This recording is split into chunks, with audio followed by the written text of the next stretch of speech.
laced up. Let's go! It's time for Banter with the boys.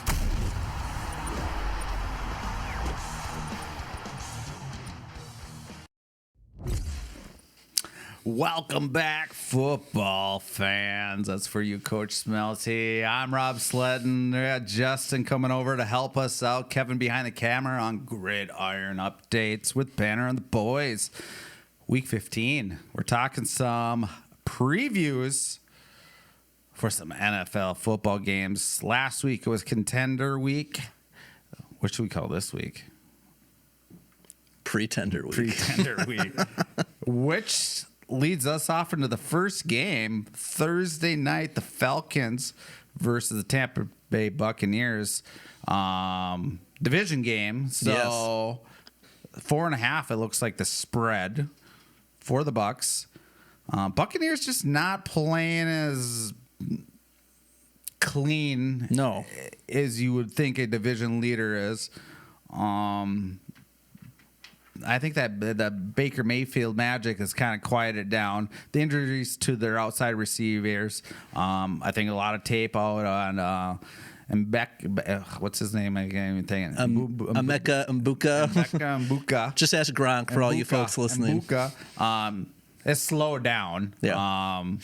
And Bucky Irvin coming back. It looks like it's brought a little life into it.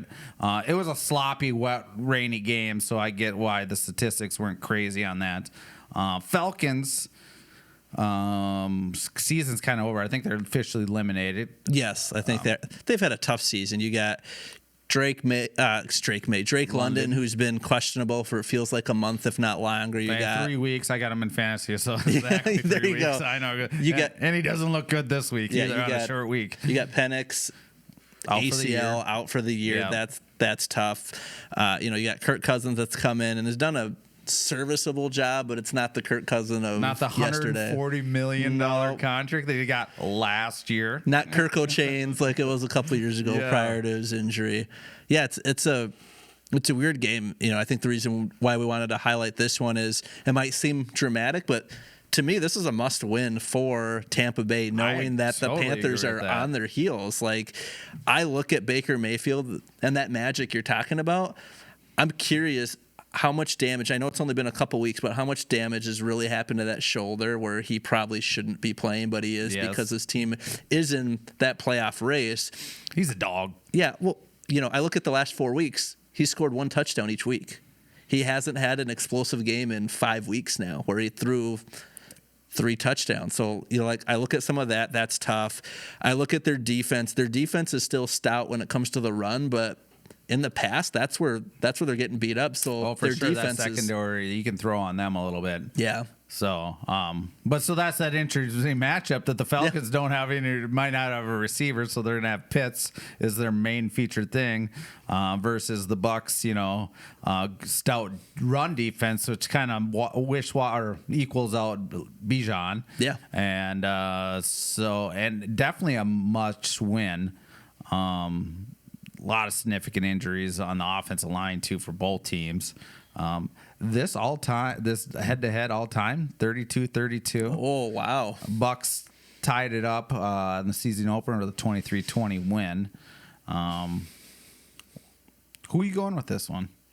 This is fitting time for the Bucs to get this game when they're getting it. I'm going with Tampa Bay and an ugly win. For all you fantasy owners, I think Bijan is going to eat. I think he's going to have a great game, but I do not think that the Falcons can pull it out. I look at Seattle. Again, I think a much better defense this year than Tampa Bay's, but to only put up, it was either 6 or 9 points that they put up, and you are on the road again in Tampa, it doesn't look good if you're a Falcons fan, so I'm choosing Baker and co. It's not looking good for the Falcons from the Packer fan, Justin. Tampa Bay has really struggled at home this year. They're 3-3. They're 1-5 against the spread, which technically doesn't really matter. But they're just not winning those games that the Vegas thinks that they're winning. I'm gonna go with you with the Bucs because I don't think London's gonna play. Yeah. If London did play, I could definitely see it flipped like a 1.5 or something. I definitely could see it closer. But the Falcons, I just don't think have enough firepower, or the defense can hold on for a little bit. We'll see what Bucky Irvin and they can do. Because if they get up big early, then I think the game's over. Yeah. The only way the Falcons, it's got to be 6-6 at half, something goofy like that. That defense might have to make a play. So I'm going Buccaneers. Tristan Wirth limited on practice too. So yeah, I just think that Drake London thing is a big deal. It's such a big deal with them. I don't think that Pitts has explosive enough to make that threat, and then London on the second level, and then is it McLeod running on the other side? Yeah, still? or is it Mooney? Yeah. Zero Mooney to stretch the field, and when you don't have three different layers in the passing game, it becomes really difficult.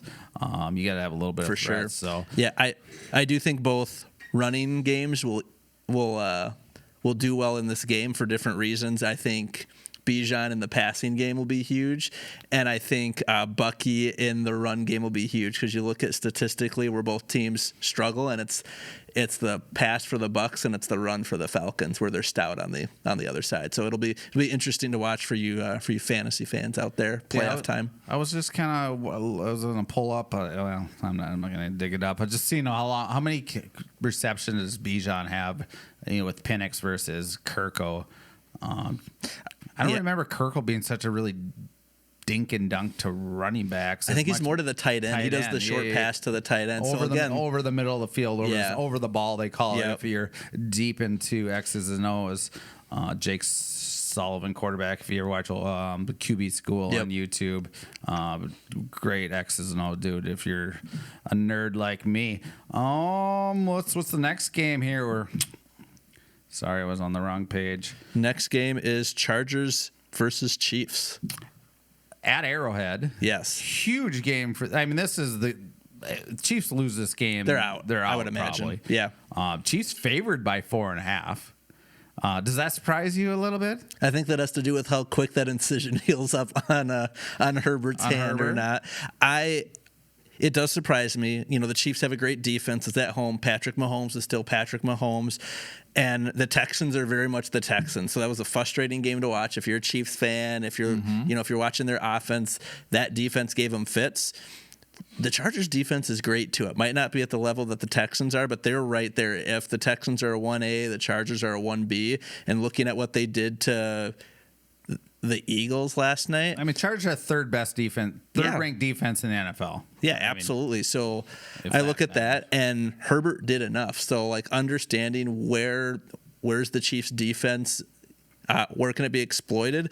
I think it can be exploited in the quarterback run. Herbert showed he can do that. He does that often. I think that's what he's going to have to depend on and throw when he needs to. Yeah.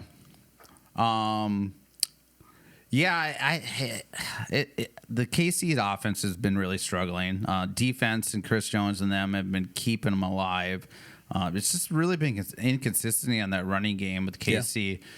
Pacheco, he's such an athlete, but he just hits the turbo button as soon as he gets the ball and picks a direction. And if it's the back of the lineman he runs into, it is. Otherwise, it's a defender or he's hitting the end zone. I feel like those are the three things he does. I feel like he should be converted to slot receiver or something. Just give him something where he can run a route and just go. Yeah, I don't know why he's not more like Tyreek or Debo.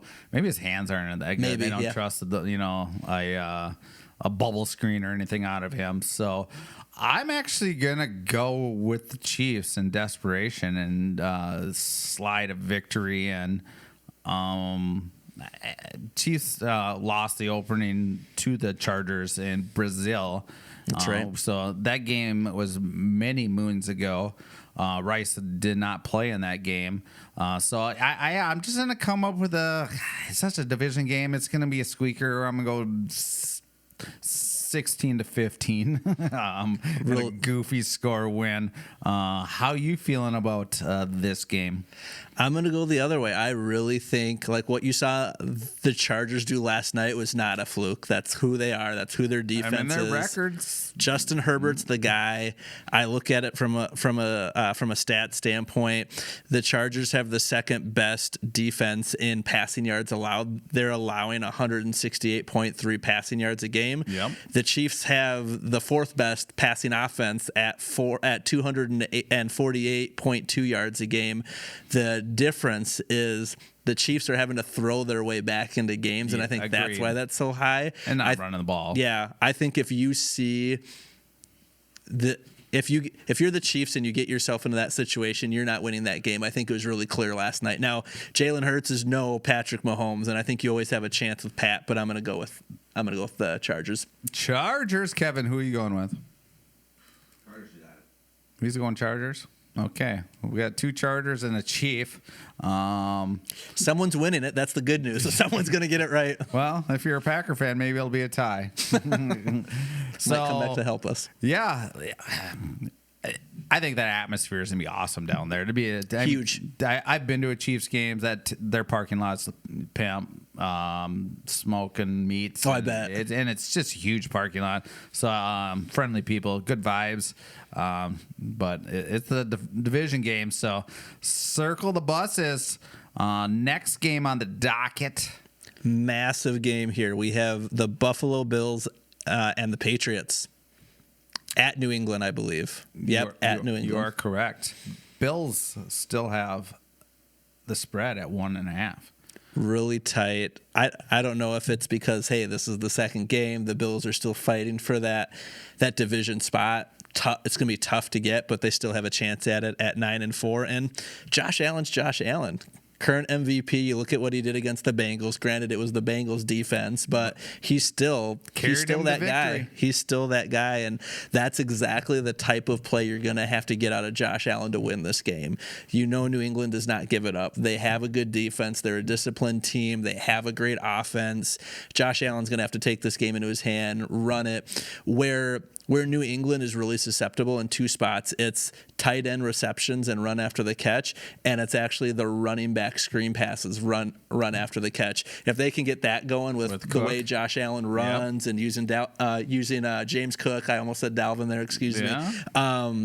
And just some of these other pieces they have, that'll be huge. The biggest question mark for the Bills right now is the health of their tight ends because they've kind of been in and out. I think that'll be huge.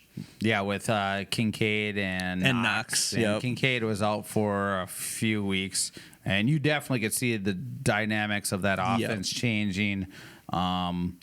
And yeah, with Coleman's play, it's been hit and miss all year. He doesn't look like he wants the number one. Shakir's the number one by default right now, but he's not. True. I mean, I would say Kincaid's probably the number one, but yeah, Patriots can clinch the AFC East with a win here. I mean, they're playing their best football since Tom Brady was there. God, this is a good one. Injury wise, I'm just kind of looking at it. Yeah, Kincaid, it's questionable. Bosa's out. Bernard, their linebacker's out. And then on the Patriots side, Wilson and Tatonga. But those are all limited practice, so they could end up playing. God, I'll fire away on this. God, I've been going against the Patriots all year, and I'm going to think they're going to win the AFC East division. You heard it here first on Gridiron Updates. What's hot take? No, I love it. I feel really good about New England. I feel like they'll probably pull this one out. I am going to go Buffalo, though, because Josh Allen is Josh Allen, and they need this game. They're not done. They're circling the wagons. They need this. So I'm going with Josh Allen, and also to make sure our streak stays alive, that one of us is right. I don't know if it's just that you're a Packer fan and I'm a Viking fan. It might be. Who knows? We agreed on the first one, though. Oh, okay. All right. So it's an anomaly. It should be just an awesome game. I don't know what the weather is going to be like there. It's snowing here right now. Well, it's Tuesday, so who knows? If you blow hard enough, it might get over there in by 5 Sunday. days. Yeah. So I'm assuming it's going to be wintry cold. But I think that both teams are, I don't think the Patriots' style of offense is going to be bothered by cold, And then the Bills, they live in the snow. 100%. So the most astonishing thing about this game is that it's still a noon game with how much is on the line. That's what I was just going to check. I'm like, where is this? This is got to be how big of a game this is, and it's a noon game. I mean, I could see this if the Cowboys weren't the Cowboys and the Vikings, say they even lost last week, where they would have flexed it. I bet. But I think the Cowboys carry so much weight for the brand. They have the pull. That they'll get enough eyeballs. They'd probably get more eyeballs in this game. For sure. Because they're the Cowboys. And that's how the TVs are looking at it. They don't really care about actually which game should be the highlight game. But I'm going Pats. Justin's going Bills. And we're moving on because we're flying through these. All right. Next one is another big one. We have Lions at Rams. Is this game bigger for the Lions or the Rams, you think? Huge for the Lions. They need to win out to have a shot. They need to keep pace with Chicago. They need to be within that game like they are right now. At worst case scenario, one game back, because they have the tiebreaker when they go play Chicago. That gets them there. They'll have that tiebreaker. So worst they want to be is the exact record that Chicago's at when this whole thing is done, so that they can win by tiebreakers at a minimum. So it's huge. They have to keep pace. Chicago has Cleveland. I think it'll be an ugly game, but I think Chicago pulls it out. So because of that, I think Detroit's really also in a must-win. Yeah. I mean, this is going to be just a gunslinger shootout. I love it. If you have either any Ram or Lion on your fantasy team, they're going to eat. Start. Put just start button. Play their kicker. You don't play their defense though. No, you've got the number 1 passing touchdown leader and the number 2 passing touchdown leader going head to head. It's going to be fireworks. I agreed. Spread is 5.5 for the Rams, which it's at the Rams, so I'll give it the fair odds. 55 is the over under. So I'm taking the over all day on this one. Well, that's a pretty high over, but I mean, actually, generally, I think you're supposed to take the under because everybody thinks it's going to be a shootout. And then watch, this game will be 13-14, some goofy like that. Because of the defense. So we got the Stafford-Goff showdown. This, I think, the second time they played since the trade. Yeah. So rekindling the old QB swap story. So you'll probably hear a little bit about that if you're watching that game. Rams with the win here. I mean, this is where you see the Lions coming with that first place schedule. Yeah. I mean, you get the Rams, you just get the Eagles. You get the top teams. You get the top teams every week. So that's where that 8-5 record, I think, because I think they're more of a 9, maybe 10 team win. Just have to play tough. If they're playing the Colts or the 49ers schedule, they'd probably be 12-3. Yep. Branch, I mean, so looking at the injuries for the Lions, I know they have Branch out. No, then I hit the wrong button. All my stuff moves. So yeah, you've got Khalif Raymond's questionable with an ankle. You got Kirby Joseph questionable with a knee. Brian Branch is out, obviously, with the Achilles injury he had. Lions is banged up, really tough. And then you've got Thomas Harper, one of their safeties, as they've gotten pretty thin in their safety. He's questionable in the concussion protocol right now. And then obviously you got a handful of folks on, more than 2 handfuls worth of folks on IR. So they're pretty beat up right now, more so on the defensive side of the ball than offense.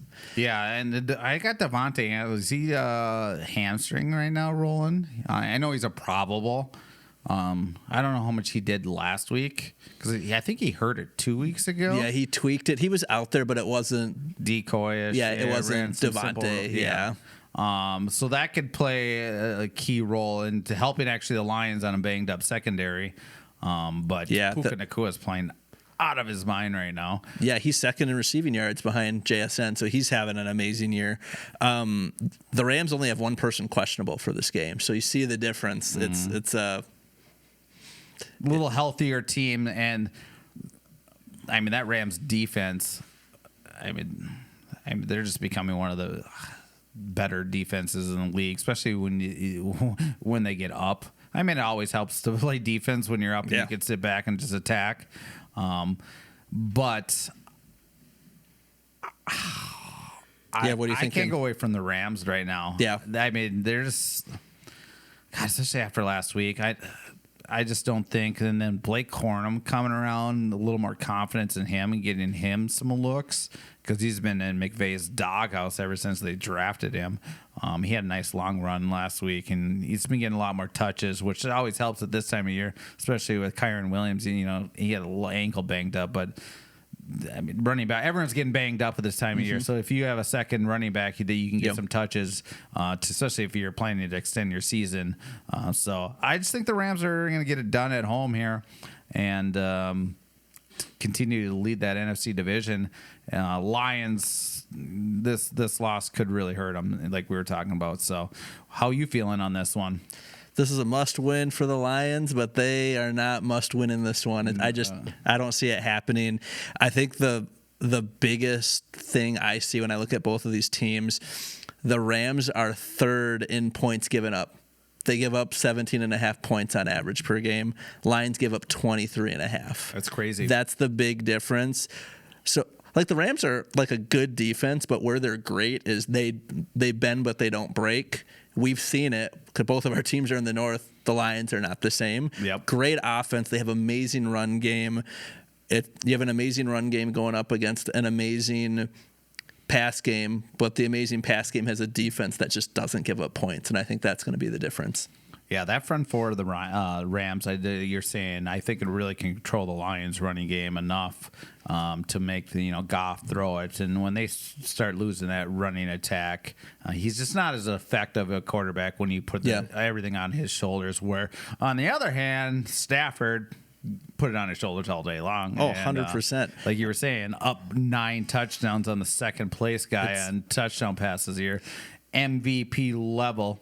How does it feel to be a Lions fan right now, knowing you made this trade and it helped your team overall, but every year this dude comes back to try to break your heart as you're trying to roll towards the playoffs that you really didn't have while he was here? Like, it's so fun to watch these games because they're so emotionally charged, they're so exciting, there's so much history. This is going to be another really good one to watch. Yeah, I haven't really dug into it. It'll be interesting if where the window of the Lions is now, because they have so many skilled position with contracts coming up that they're not going to be able to keep all of them. With so many, they drafted well, and now what happens with Jameer? I don't think they've done an extension with him yet. That's going to be a big one, right? You've got a few that you got to figure out, with his probably being one of the bigger ones. They just paid Hutchinson, right? So that was a big one. They've got a few others they've got to figure out. Where's Goff at too? Like that's got to be coming up soon because that trade happened back in, was it 22? So we're talking 3-4 years ago. Yeah, and I know they signed him prior to that. So that'll be something interesting to dig into. Absolutely. Like where the window of the Lions is, especially as a Lions fan, you finally get out there and then you just get a little glimmer of light for 3 years. Then we'll see whether there's. Here comes Jason haunting, coming to get you each year. We're both, Justin and I are both going. We agreed again. Look at this. Look at us. Look at us. We're trending. So, but next one will be the interesting one. I'll be really surprising if he goes my direction on this. Cowboys and the Vikings down in Jerry's world. 6.5 is the spread. I'll let you go first on this. This is a really interesting one. You have the, in my opinion, maybe not all around, but close to the best offense in the NFL. Maybe second to a Rams, maybe, right? Yeah, I can see you making some points. They total yards, they're number one. They're number one in passing. Oddly enough, they're 16th in rushing when they have a really good running back. So that's kind of interesting. I think it's because they have to throw themselves back into so many games because their defense has been so suspect. I think Williams' touchdown count is inflating his overall production. Yeah. If that makes sense, that's fair. He's between the 20s, he's not really killing anybody. And he's probably a lot in the passing game too, and because they do a lot of the running back screens as well. So, that isn't going to count for for the overall rushing offense. Where I like the Vikings from a defense standpoint. The stats might not be there because they're on the field all the time in games that the offense doesn't show up in. Yep. So I think they're going to slow down Dallas's defense, but I think the Vikings offense is going to be overpowered by that front with Quinnen Williams and just what they've brought in. It's going to, like we talked about with the Vikings in an earlier video, like the secret to them is you get the run game going. It helps JJ kind of see the field, give him time to do play action, get it to Addison, Jefferson, whoever he can. And I'm just nervous that if Dallas slows down the rush, it's going to hurt JJ. I am really nervous for this game. I don't want to do it because I don't like Dallas, but I have to go with Dallas in this game. Oh, this is where it starts, Kevin. We're almost like, 33%? Yeah. We'll call it a W. I mean, there's a lot of interesting matchups. You talked about the D tackles for the Cowboys here, but I think it's going to be more on the ends. If the Vikings run a lot more zone and push on the edges more. The one thing about Dallas that they struggle about, they're good at, if they don't get the pass rush up from the middle, there hasn't been a ton on the outside. Which hopefully the Vikings aren't doing 5 to 7 foot dropbacks, whatever I'm trying to get it to, and keep the game quick, establish a little bit of game. I do like the Vikings matchup in the secondary. Bland, who signed a big contract, doesn't look like he deserves it at all. No, he has been burnt in multiple games, and they're almost sometimes just attacking him. Like he's a rookie, which is really weird for a guy that signed a big contract. So I'd like to see Jefferson get going. He's had 2, obviously, way below his level of, skill set statistic games, even in a 31-0 win that they tried to get him. But I was kind of watching in the end zone where I was sitting. I mean, they just double bracketed him the whole game. So that's where you saw naturally Addison keep these other guys open. It is, So, but also scares me about Dak on the offensive side as a Vikings fan. Is Dak is really good under pressure. He sits in the pocket. He throws under distress really well. And whether they can't get to him in time, with the skill sets of George Pickens, CeeDee Lamb playing is going to be that's huge. If he doesn't play, that's where I'm hoping he doesn't play, and I'm picking the Vikings. Well, to your favor, the Vikings are 3-4 on the road, better than at home. So they've got one extra on the road than they do at home. So that can play a big piece. But that CeeDee Lamb piece is huge because I think the Vikings defense and how bullish they can be is they can give George Pickens fits, and then what do you do? Yeah, if you can get him to check out of the game and then make Ferguson or Turpin is like their other their kick returner. God, he got drilled a couple weeks ago. I remember. But God, the Dallas has kind of owned the Vikings, as I gotta admit. But this is where we're changing it all. I'd love to be wrong here. And it also is like what Cowboy team. They are 6-6-1, so it's not like that. They've been amazing all year long. No, they did get on a little hot streak, win a couple games that they probably shouldn't have. Against the Chiefs and God, who was the Eagles? I think they beat. Yeah, they started the Eagles losing streak 3 weeks ago. So I think that kind of inflated everyone's thought of like, oh, Dallas they're is back. Yeah. And then I think last week, then they come out and lay an egg. Yeah, they didn't look good. So I still the Vikings will sneak it out. They got to keep it under 24 to have a chance. If we get down early, it scares me. That's back to putting JJ 9 all on his shoulders, and right now that does not look like his most effective way to play quarterback in the NFL. So any last thoughts on the Vikings-Cowboys game here? Yeah, KOC, whichever camera, I hope you're watching us. make it easy for JJ. You got to do what you did last week. That's the most important thing. I think what they did last week with him is super important. Figure out different ways to get the ball out of his hand quickly, creatively, get the run game going, even if it has to start with him. And I think I go back to the Packers loss against the Panthers. Oh, yeah. If you limit the number of possessions Dallas has and on the road, you quiet that fan base and you can just slowly chip away at the field. I think that's the type of game this has to be. So to prove me wrong and to prove Cowboy Nation wrong, I think the Vikings can do it, but it's going to be a really gritty, really tough game. Yeah, it's going to be interesting to see what happens. So it makes sense why they kept this one Sunday night. This is going to be a really fun, really big game. I like it. And a lot of star power, which they always love in Dallas. So he said KOC, do the KISS method. Keep it simple, stupid. Yep. And that's how we'll finish off tonight's episode. Thanks again to Kevin behind the camera. Justin, again, filling in this week. You've been awesome. Some great takes. Thanks for joining the Gridiron updates on Banter with the Boys. Listen to us on all the fun stuff, YouTube, podcast stuff, Apple, all of it. Oranges, wherever you get it. Yeah.